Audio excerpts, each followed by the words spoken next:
TV, and I want to talk this episode about letting go of victimhood.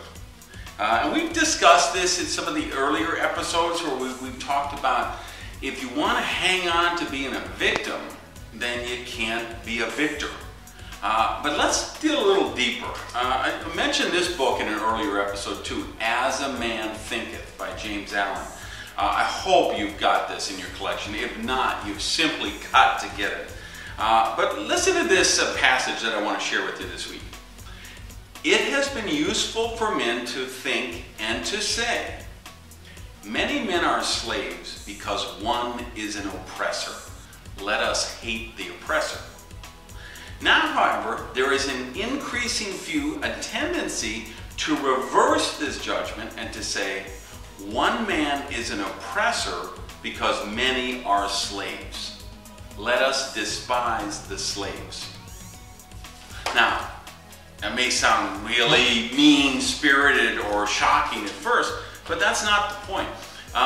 The real point is this: the victim and the slave and the oppressor, the victim and the person victimizing them are co-creators in lack.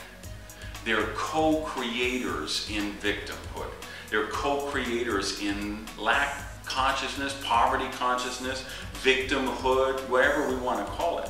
So understand that, if you've ever studied the Course in Miracles, they have one of the lessons in there said there's no victims, only volunteers.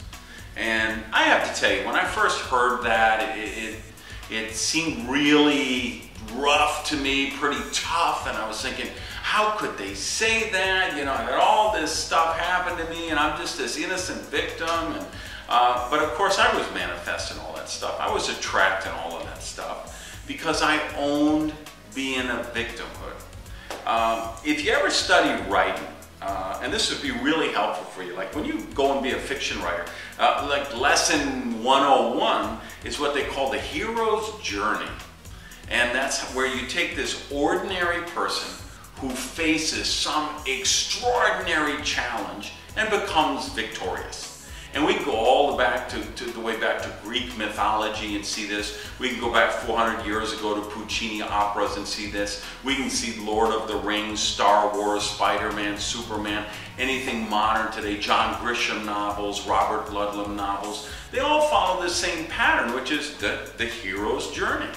And so what happens is, like me, I grew up reading all these hero journeys. And then, of course, I wanted to be the hero. So what did I do? I went out and manifested challenges for myself. Drug abuse, alcoholism, health challenges, negative relationships, business failures. I just kept managing. So then I could gather with all of my victim friends, because that's what I do, is I get together with all of my victimhood friends and we commiserate about the horrible tragedies that were happening around us. And then I could talk about how I had overcome this challenge and overcome that obstacle. And that's where I was getting my sense of worthiness. That's where I was getting what I perceived as love. Because I was so emotionally stunted, I couldn't even accept real love, right? So the only love I knew was to get attention. The only way I knew to get attention was to be victimized.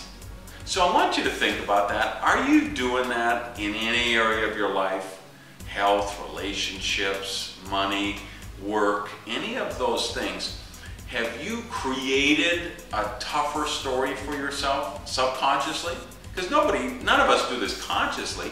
We do it on a subconscious level. We manifest this hero's journey or Shiro's journey, this heroic obstacles that we have to overcome, so then we could feel we have worthiness.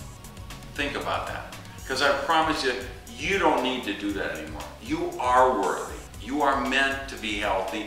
You're meant to be happy. You're meant to be successful. You were born to be wealthy. You were born to be healthy. You were born to be happy.